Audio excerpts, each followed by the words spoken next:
बिस्मिल्लाहिर्रहमानिर्रहीम। अस्सलाम वालेकुम फ्रेंड्स, अगर आपने अभी तक मेरा channel Masood computer academy subscribe नहीं किया तो सबसे पहले ये लाल कलर का बटन जो आपको नज़र आ रहा है आपकी वीडियो के नीचे, तो यहाँ पे क्लिक करके मेरे चैनल को सब्सक्राइब कर लें और साथ दिए गए बेल आइकन पे क्लिक करें ताकि मेरी मज़ीद आने वाली नई वीडियो आप तक जल्द से जल्द पहुँच सके। थैंक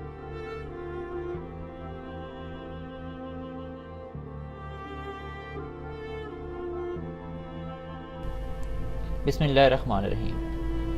आज के इस लेसन में हम शुरू कर रहे हैं MS वर्ड 2007। इसमें मैं आज आपको वर्ड का जो इंटरफेस है इसके बारे में बताऊंगा और साथ ही साथ होम बटन के बारे में, यानी कि होम के बारे में बताऊंगा कि होम क्या चीज़ है।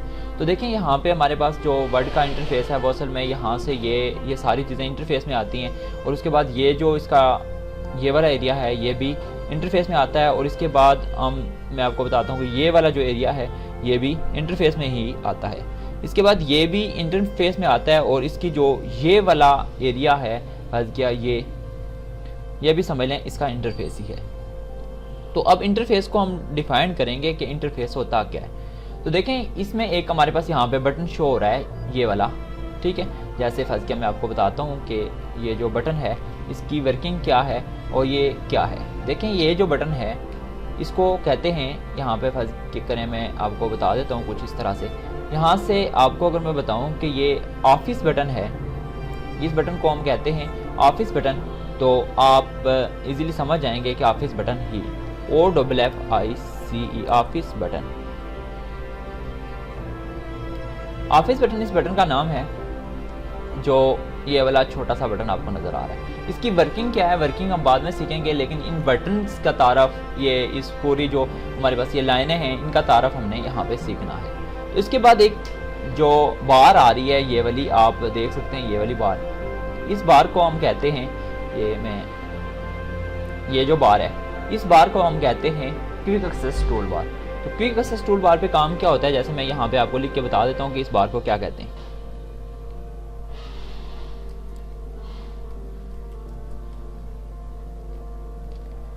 Tool bar, quick access toolbar का काम क्या होता है या हम इसको किस तरह से यूज़ करते हैं, ये आपको हम बाद में साथ सिखाएंगे कि क्विक एक्सेस टूल बार का काम क्या होता है और ये किस तरह से यूज़ करते हैं, जबकि ऑफिस बटन ये है और इसको हम कैसे यूज़ करते हैं, ये सारी चीज़ें मैं आपको साथ बताता जाऊँगा। अभी नेक्स्ट देखें, अगर आप क्विक एक्सेस टूल बार के बाद हमारे पास एक छोटा सा बटन आ रहा है तो वो इस बटन को हम क्या कहते हैं, ये छोटा सा आपको आइकन नज़र आ रहा होगा, इस आइकन को हम कहते हैं customise quick access tool bar.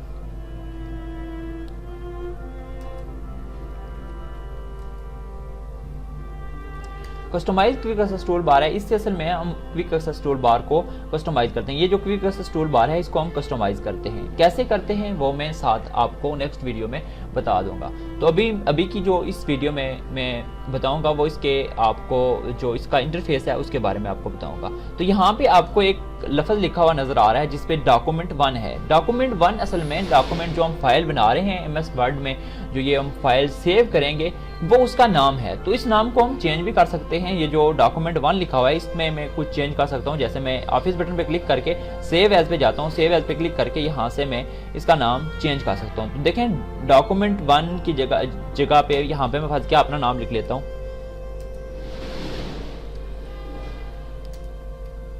जैसे मैंने यहाँ पे अपना नाम जो यहाँ पे टाइप किया है ये आप डॉक्यूमेंट जहाँ पे लिखा हुआ था वहाँ पे आप देखेंगे। तो सेव पे क्लिक करता हूँ तो देखें जैसे जहाँ पे डॉक्यूमेंट लिखा हुआ था वहाँ पे मेरा नाम आ रहा है। तो ये देखें हम जो ये डॉक्यूमेंट का नाम होता है ये चेंज कर सकते हैं। इसके आगे यहाँ पे मैं रेड कलर में आपको बताता हूँ कि ये जो है ये हम चेंज नहीं कर सकते, क्योंकि ये माइक्रोसॉफ्ट वर्ड ये डॉक्यूमेंट का टाइटल होता है जो हम किसी भी एप्लीकेशन में अलग अलग देखते हैं। जैसे MS एक्सेल में हम अलग देखेंगे और MS पावर पॉइंट में हम यहाँ पे MS पावर पॉइंट लिखा हुआ नजर आएगा हमें। तो अब देखें कि जो माइक्रोसॉफ्ट कंपनी है वो माइक्रोसॉफ्ट अपने नाम से बना रही है। तो देखें ये माइक्रोसॉफ्ट वर्ड की हमारे पास एप्लीकेशन है तो यहाँ पे वर्ड लिखा हुआ है। इसके बाद आप देखें अगर यहाँ पे तो 3 बटन हमारे पास यहाँ पे शो हो रहे हैं, लेकिन असल में ये होते 4 हैं। 3 पहले ये एक ये हो गया, यहाँ पे 2 बटन है और इसके बाद आप यहाँ पे देखें तो यहाँ पे एक और बटन है, यानी कि 3 बटन हमारे पास नजर आ रहे होते हैं, लेकिन असल में होते ये 4 हैं। कैसे 4 होते हैं वो भी आपको साथ बताता हूँ। देखें, जब ये जो बटन है, जो ये बटन आपको नजर आ रहा है, इसको हम मिनिमाइज बटन कहते हैं। मिनिमाइज से असल क्या होता है, मिनिमाइज पे जब हम क्लिक करते हैं तो हमारी जो फाइल होती है, हम सऊद इकबाल के नाम से जो फाइल हमारे पास है, इसको जैसे मैं यहाँ पे क्लिक करता हूँ तो ये फाइल यहाँ से मिनिमाइज होके हमारे स्टार्ट बार में आ जाएगी। देखें, मैं यहाँ पे क्लिक करता हूँ तो देखें ये हमारी फाइल जो है क्लोज होके कहाँ पे आ गई है, देख लें आप।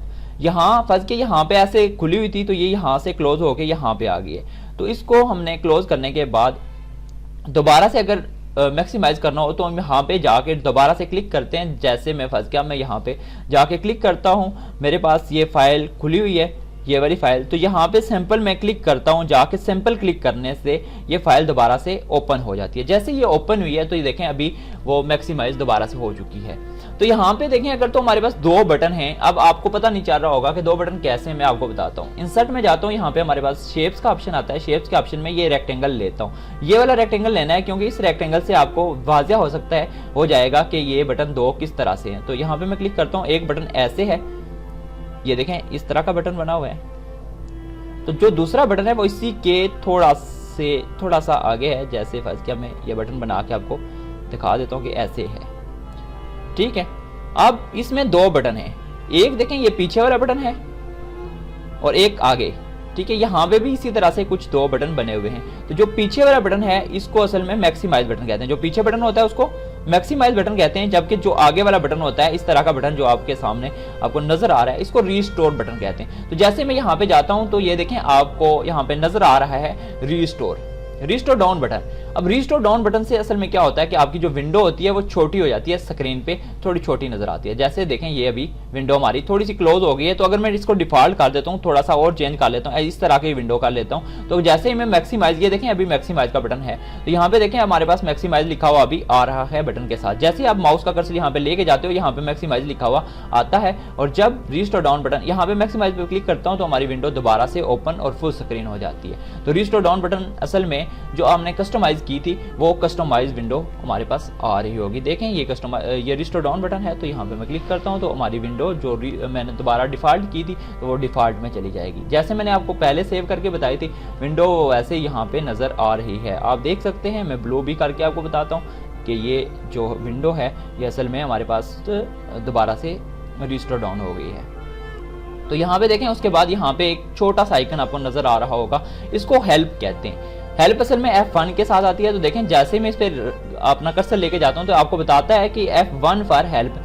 ये देखें जैसे ही मैंने यहाँ पे कर्सर रखा तो कर्सर रखने के साथ साथ यहाँ पे लिखा हुआ आपके पास सामने आ रहा है माइक्रोसॉफ्ट वर्ड हेल्प F1, यानी कि F1 से आप हेल्प ले सकते हो।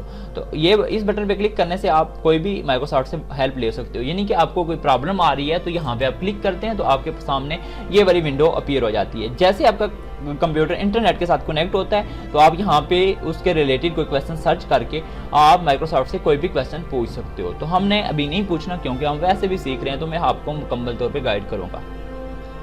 अगर आपको प्रॉब्लम हुई किसी चीज़ की, समझ ना आई, तो आप मेरे इस वीडियो के नीचे एक कमेंट बॉक्स आ रहा है, उसमें आप क्वेश्चन भी कर सकते हैं और जिस चीज़ की समझ नहीं आएगी उसका मैं मुकम्मल तौर पे जवाब देने का अहल हूँगा।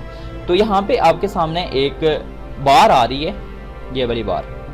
तो इस बार को हम कहते हैं स्क्रॉल बार। इस बार को क्या कहते हैं? स्क्रॉल बार। तो मैं आपको स्क्रॉल बार के बारे में थोड़ा बता दूं कि स्क्रॉल बार किस तरह से काम करती है। तो यहाँ पे देखें, हम अगर फर्ज किया जो मैंने डॉक्यूमेंट लिखा हुआ था इसको ऊपर की जानब देखना चाह रहा हूँ तो मैं यहाँ से इसको ऊपर करूँगा, और अगर नीचे की जानब देखना चाह रहा हूँ तो इसको मैं नीचे स्क्रॉल करवाऊंगा, तो इसको स्क्रॉल बार कहते हैं। तो रूलर, ये जो आपका माउस का रूलर होता है उससे भी आप इसको रूलर ऊपर नीचे कर सकते हो, और आप जो है लेफ्ट क्लिक करके इसको ऊपर नीचे कर सकते हो। इसके बाद एक जूमिंग बार आ रही है, वो आपको मैं दिखा देता हूँ। ये जूमिंग बार होती है।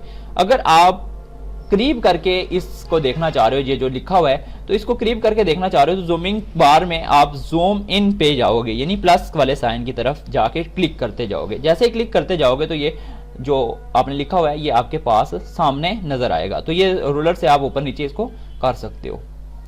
तो देखें यहां से मैं जूम इन करता हूं, तो जैसे मैं इसको जूम इन करता हूं तो ज्यादा से ज्यादा मैं 500 तक जूम इन कर सकता हूं। तो देखें मैंने 500 तक जूम इन किया हुआ है, तो मैं आपको बता देता हूं कि 500 पे कितनी जूमिंग होती है। देखें ये इतनी जूमिंग हो गई है 500 पे कि इतना पास आपको नज़र आ रहा है।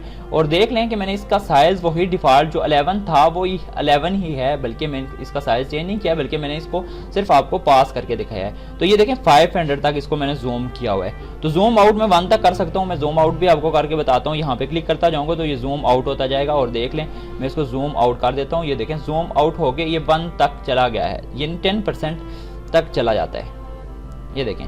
तो यहाँ तक मैंने इसकी जूम आउट की। तो यहाँ पे हम ज़्यादातर जो रखते हैं वो 100 पे रखते हैं, तो 100 पे मैंने अभी इसको डिफ़ॉल्ट रखा हुआ है। उसके बाद हमारे पास लेआउट्स आ रहे हैं। हर लेआउट का अपना एक काम होता है। ये जो है ये हमारे पास लेआउट्स हैं। देखें जैसे यहाँ पे ड्राफ्ट आ रहा है, इसके साथ हमारे पास आउटलाइन आ रहा है, इसके बाद वेब लेआउट आ रहा है, उसके बाद फुल स्क्रीन रीडिंग आ रहा है, और यहाँ पे प्रिंट लेआउट आ रहा है। जो हम काम कर रहे होते हैं असल में प्रिंट लेआउट पे कर रहे होते हैं, क्योंकि हमने प्रिंट निकालना होता है तो प्रिंट लेआउट पे हम काम करते हैं, ताकि हम जब प्रिंट निकालें तो इजीली हम प्रिंट ले सकें। उसके बाद हमें यहाँ पे लैंग्वेज के बारे में बता रहा है कि आप किस लैंग्वेज में लिख रहे हैं। अभी देखें हम इंग्लिश में लिख रहे हैं, तो यहाँ पे इंग्लिश लैंग्वेज के बारे में हमें बता रहा है, क्योंकि हमने यहाँ पे जो लिखा है वो इंग्लिश में लिखा हुआ है। तो आप देख सकते हैं कि इसलिए यहाँ पे लैंग्वेज जो लगी हुई है वो कौन सी है, इंग्लिश है। जैसे फर्ज किया मैं यहाँ पे उर्दू भी लगा सकता हूँ, यहाँ पे क्लिक करके हमारे पास ऑप्शन आएगा।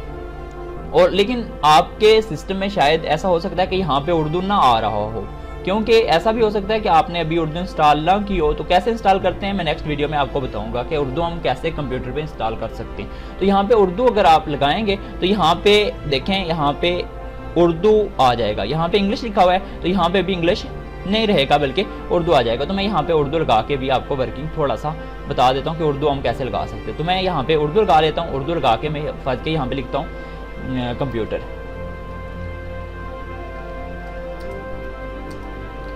जैसे मैंने यहाँ पे लिखा कंप्यूटर क्या है, तो आप देख सकते हैं कि मैंने उर्दू में लिखा हुआ है। तो ये हम कैसे वर्ड पे उर्दू लिखते हैं ये भी मैं आपको नेक्स्ट जो है वीडियो लेक्चर में बताऊंगा कि हम उर्दू कैसे लिख सकते हैं वर्ड पे, और कितना इजीली हम उर्दू लिख सकते हैं। ये सारी चीज़ें मैं आपको बताऊंगा। और इसको हम जो असल फॉन्ट होता है जो उर्दू का, उसमें कैसे चेंज कर सकते हैं, ये चीज़ें भी मैं आपको गाइड करूंगा। नेक्स्ट वीडियो देखेंगे तो आपको मुकम्मल तौर पे इंशाल्लाह पता चल जाएगा। तो देखें मैंने कंप्यूटर क्या है लिखा, और बिल्कुल असल उर्दू में आपको मैंने लिख के यहाँ पे बताया। तो देख सकते हैं आपके इसका साइज़ वगैरह भी आप चेंज कर सकते हो, और इसका जो कलर वगैरह है वो भी चेंज कर सकते हो। यानी इन पेज पे जाने की ज़रूरत आपको नहीं पड़ती, यहाँ पे आप उर्दू लिख सकते हो।